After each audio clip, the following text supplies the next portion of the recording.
Le destronaron. Del liberalismo a la apostasía, la tragedia conciliar. Por Monseñor Marcel Lefebvre. Cuarta parte, una revolución en tiara y capa. Capítulo 28, punto segundo. El Vaticano II y la Ciudad Católica. En resumen, la declaración conciliar sobre la libertad religiosa es primero contraria al magisterio constante de la Iglesia. Veas el capítulo 27, primera parte de esta obra. Después, no se sitúa en la línea de los derechos fundamentales definidos por los recientes papas. Veas en la segunda parte del capítulo 27 de esta misma obra. Además, acabamos de ver que no tiene ningún fundamento racional o revelado. Para terminar, conviene examinar si se halla de acuerdo con los principios católicos que rigen las relaciones de la ciudad temporal con la religión. Límites de la libertad religiosa. Para empezar, el Vaticano II precisa que la libertad religiosa debe restringirse a justos límites según normas jurídicas conformes con el orden moral objetivo, normas que son requeridas por la tutela eficaz en favor de los ciudadanos, la honesta paz pública, la debida custodia de la moralidad pública. Dignitates Humanae, números 1 y 7. Todo esto se ve muy razonable, pero deja de lado la cuestión esencial, que es la siguiente. ¿Tiene el Estado el deber y por consiguiente el derecho de salvaguardar la unidad religiosa de los ciudadanos en la religión verdadera y de proteger a las almas católicas contra el escándalo y la propagación del error religioso y, por esas solas razones, de limitar el ejercicio de los cultos falsos hasta prohibirlos si fuere necesario? Tal es, en efecto, la doctrina de la Iglesia expuesta con fuerza por el Papa Pío IX en la Quanta Cura, en donde el pontífice condena la opinión de aquellos que, contrariamente a la doctrina de la Escritura, de la Iglesia y de los santos padres, no temen afirmar que el mejor gobierno es aquel en el que no se reconoce al poder el oficio de reprimir por la sanción de las penas a los violadores de la religión católica, más que cuando lo exige la paz pública. Denzinger, 1689. El sentido obvio de la expresión violadores de la religión católica es aquellos que ejercen públicamente un culto distinto del católico o que no observan públicamente las leyes de la Iglesia. Pío IX enseña, pues, que el Estado gobierna mejor cuando se reconoce a sí mismo el oficio de reprimir el ejercicio público de los cultos erróneos, por la sola razón de que ellos son erróneos, y no solamente para salvaguardar la paz pública, por el solo motivo de que ellos contravienen el orden cristiano y católico de la ciudad con mayúscula, y no solamente porque la paz o la moralidad públicas podrían ser afectadas. Por eso, se debe decir que los límites, entre comillas límites, fijados por el concilio a la libertad religiosa, no son más que apariencias engañosas que ocultan su defecto radical, a saber, ya no tener en cuenta la diferencia entre la verdad y el error. Contra toda justicia se pretende atribuir los mismos derechos a la verdadera religión y a las falsas, y luego se trata artificialmente de limitar los perjuicios por medio de límites que están lejos de satisfacer las exigencias de la doctrina católica. Compararía fácilmente los límites, entre comillas, los límites de la libertad religiosa con la barda de seguridad de las autopistas que sirve para contener las divagaciones de los vehículos cuando los conductores han perdido el control. Sería bueno cerciorarse antes de todo que estén dispuestos a seguir las leyes de tránsito. Falsificación del bien común temporal. Veamos ahora los vicios más fundamentales de la libertad religiosa. En el fondo, la argumentación conciliar se apoya sobre un falso concepto personalista del bien común, reducido a la suma de los intereses particulares o, como se dice, al respeto de los derechos de las personas en detrimento de la obra común que se debe cumplir para la mayor gloria de Dios y el bien de todos. Ya Juan 23, en la Pacem in Terris, tiende a adoptar este punto de vista parcial y por lo tanto falso cuando dice: para el pensamiento contemporáneo, escribe Juan 23, el bien común reside sobre todo en la salvaguarda de los derechos y de los deberes de la persona humana. Encíclica del 11 de abril de 1963, número 61, Pacem in Terris. Ciertamente Pío XII, enfrentado a los totalitarismos contemporáneos, les opuso legítimamente los derechos fundamentales de la persona humana. Véase su radiomensaje de Navidad de 1942, lo cual no significa que la doctrina católica se limite a eso. De tanto truncar la verdad en un sentido personalista, se termina por entrar en el juego del individualismo furioso que los liberales han logrado introducir en la Iglesia. Como lo han destacado Charles de Coninck en su obra de la primacía del bien común contra los personalistas, publicada en 1943, y Jean Madiran en su obra El principio de totalidad, publicada en 1963, exaltando al individuo, no se lucha auténticamente contra el totalitarismo, sino recordando que el verdadero bien común temporal está ordenado positivamente, aunque fuera indirectamente, al bien de la ciudad de Dios en la tierra y en el cielo. No nos hagamos cómplices de los personalistas en su secularización del derecho. Consecuentemente, y en otras palabras, antes de preocuparse por saber si las personas de los musulmanes, de los Krishna y de los Mun son un poco vejados por la ley, debería velar por salvaguardar el alma cristiana del país, que es el elemento esencial del bien común de una nación aún cristiana. Es una cuestión de acentuación, dirán algunos. No, se trata de una cuestión fundamental.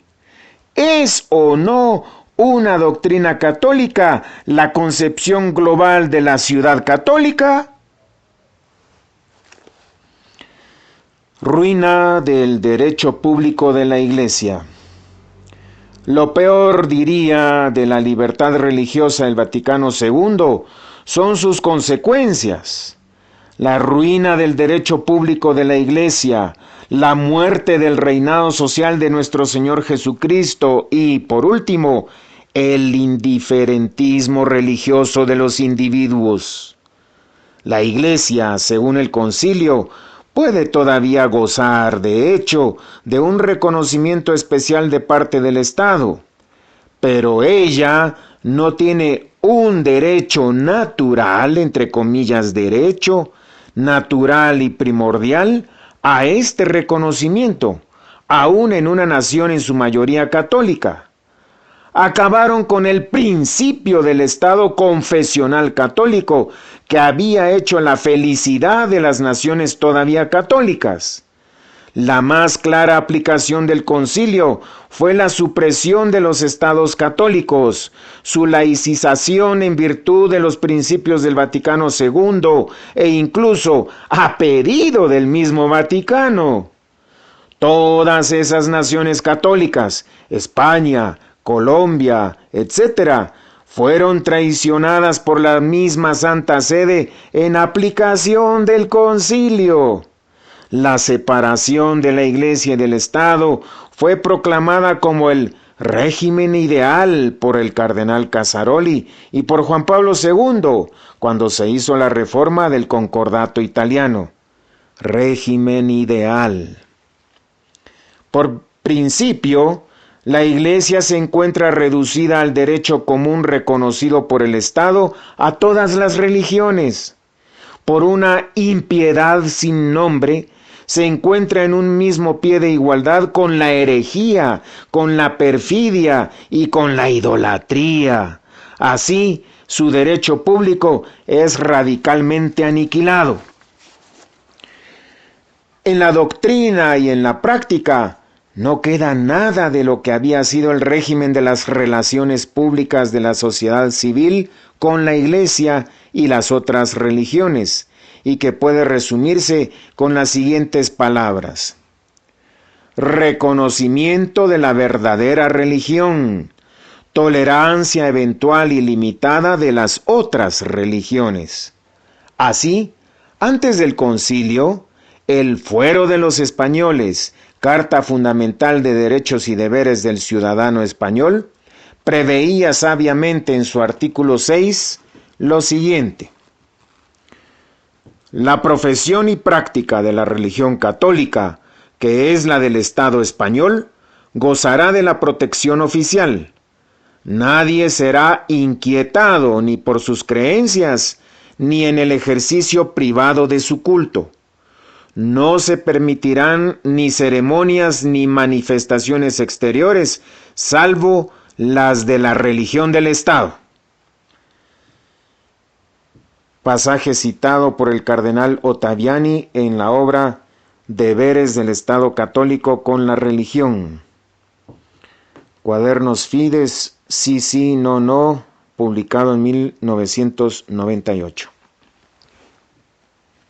Esta no tolerancia muy estricta de los cultos disidentes está perfectamente justificada.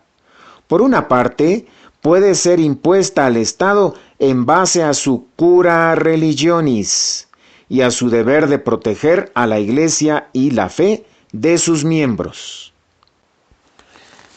Y por otra parte, la unanimidad religiosa de los ciudadanos en la verdadera fe es un bien precioso e irreemplazable, que es preciso conservar a toda costa, por lo menos en vista al mismo bien común temporal de una nación católica.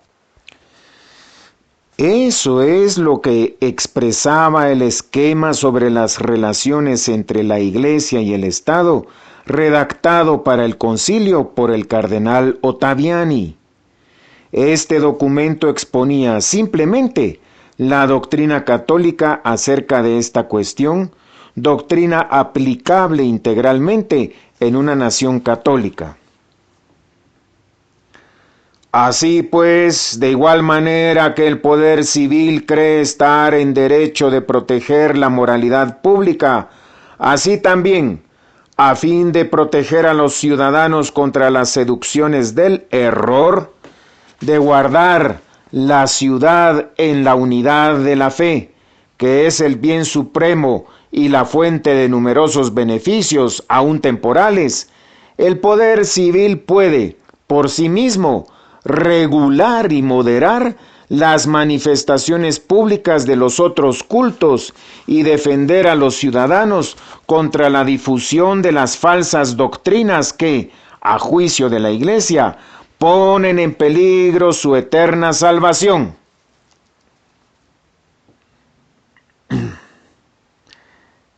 Cita contenida en el apéndice de la presente obra, al número 5, final de la misma. Las confusiones mantenidas revelan la apostasía latente en el concilio. El fuero de los españoles tolera, como vimos, el ejercicio privado de los cultos erróneos, pero no tolera sus manifestaciones públicas. He aquí una distinción muy clásica que Dignitatis Humanae se negó a aplicar. El concilio definió la libertad religiosa como un derecho de la persona en materia religiosa, en privado como en público, solo o asociado con otra. Dignitatis Humanae número 2. Y el documento conciliar justificaba este rechazo de toda distinción.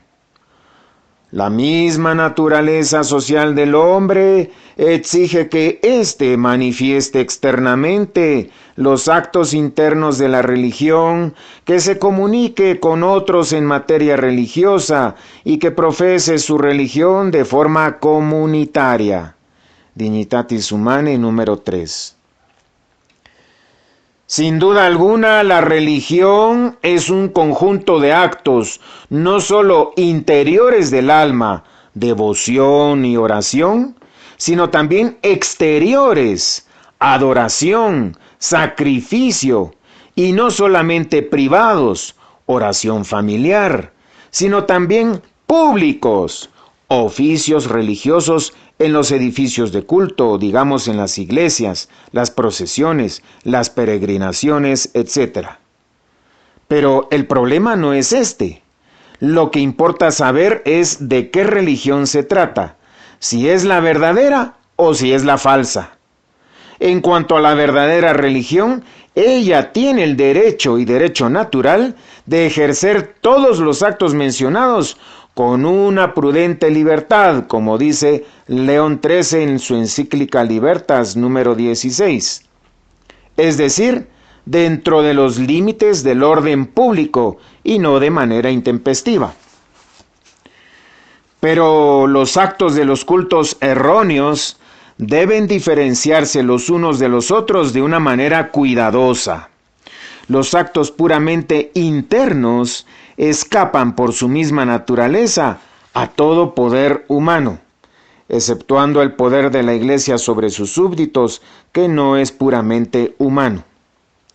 En cambio, los actos privados externos a veces pueden ser sometidos a la reglamentación de un Estado católico si estos perturbasen el orden público. Por ejemplo, las reuniones de oración de no católicos en departamentos privados.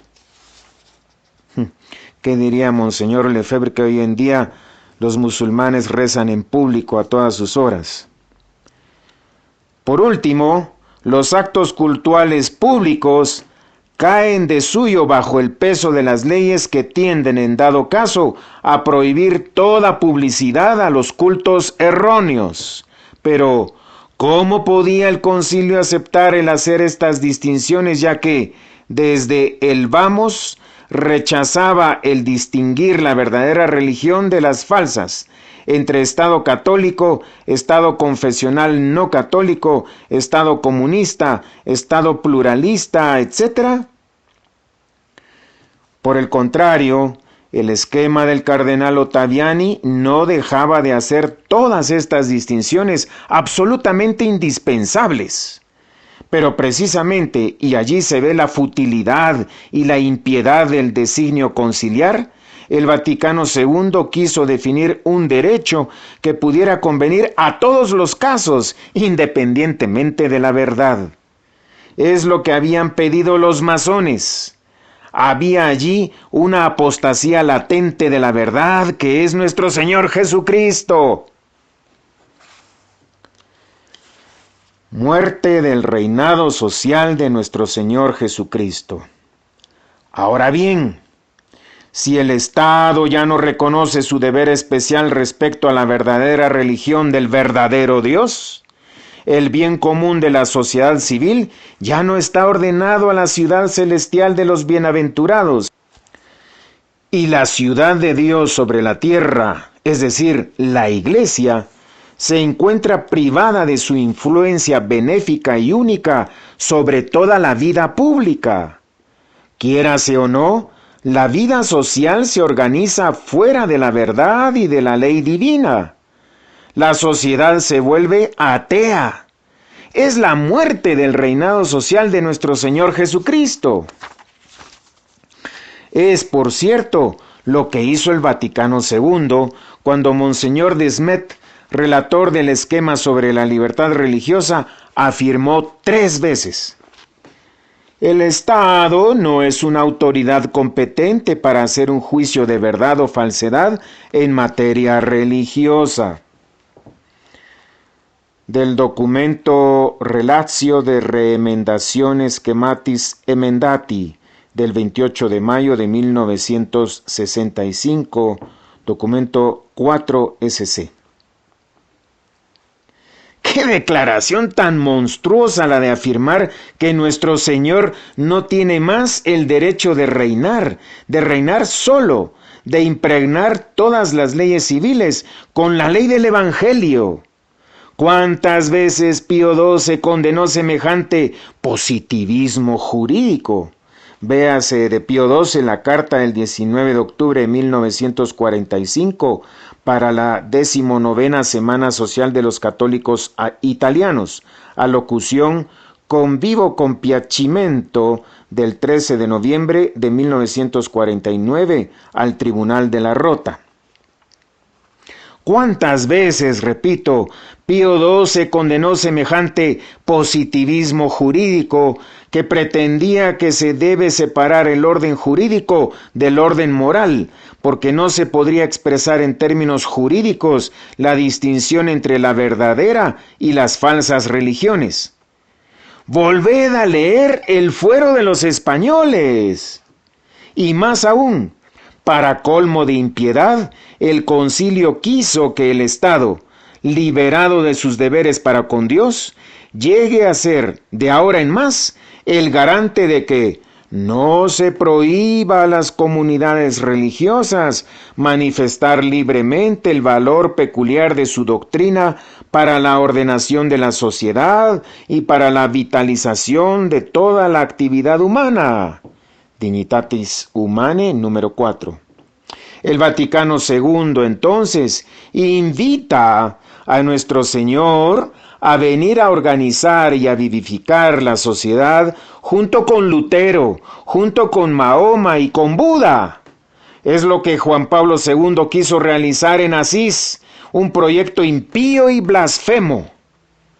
En otro tiempo, la unión entre la Iglesia y el Estado católico tuvo como fruto la ciudad católica, realización perfecta del reino social de nuestro Señor Jesucristo.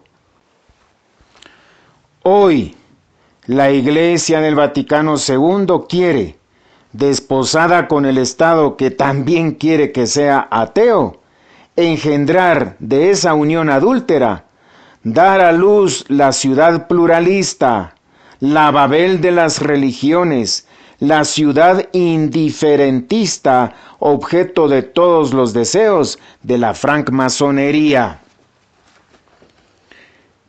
El reinado del indiferentismo religioso.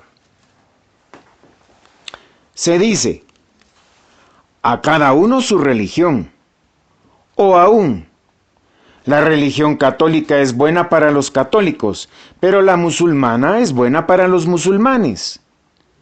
Esa es la divisa de los ciudadanos de la ciudad indiferentista.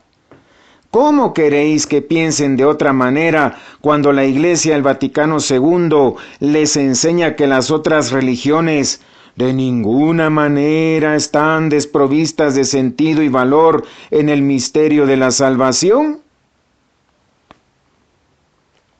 Decreto Unitatis Redintegratio número 3. ¿Cómo queréis que piensen de otra manera respecto a las otras religiones cuando el Estado les concede a todas la misma libertad? La libertad religiosa engendra necesariamente al indiferentismo de los individuos. Ya Pío IX condenaba en el Sílabus la siguiente proposición: es falso que la libertad civil de cualquier culto, así como la plena potestad concedida a todos de manifestar abierta y públicamente cualesquiera opiniones y pensamientos, conduzca a corromper más fácilmente las costumbres y espíritu de los pueblos y a propagar la peste del indiferentismo. Proposición número 79, condenada por el Papa Pío IX, Denzinger, 1779.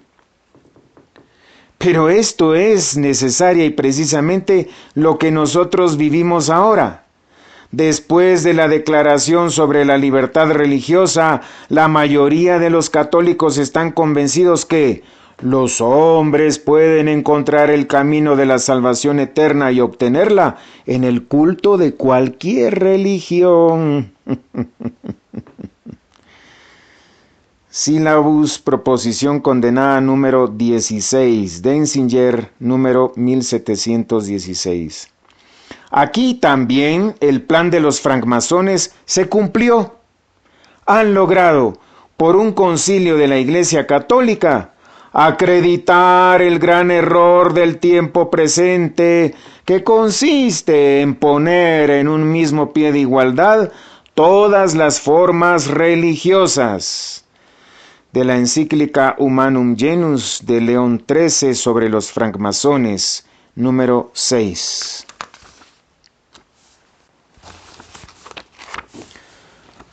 Todos los padres conciliares que dieron su voto a la Dignitatis Humanae y que proclamaron con Paulo VI la libertad religiosa, se habrán dado cuenta de que, de hecho, quitaron el cetro a nuestro Señor Jesucristo, arrancándole la corona de su realeza social. ¿Habrán advertido que, concretamente, ellos destronaron a nuestro Señor Jesucristo del trono de su divinidad? ¿Habrán comprendido que, haciéndose eco de las naciones apóstatas, hacían subir hasta su trono estas execrables blasfemias? No queremos que Él reine sobre nosotros, Lucas 19:14. No tenemos más rey que al César, Juan 19:15. Pero Él, riéndose del murmullo confuso que subía desde esta asamblea de insensatos, les retiró su espíritu.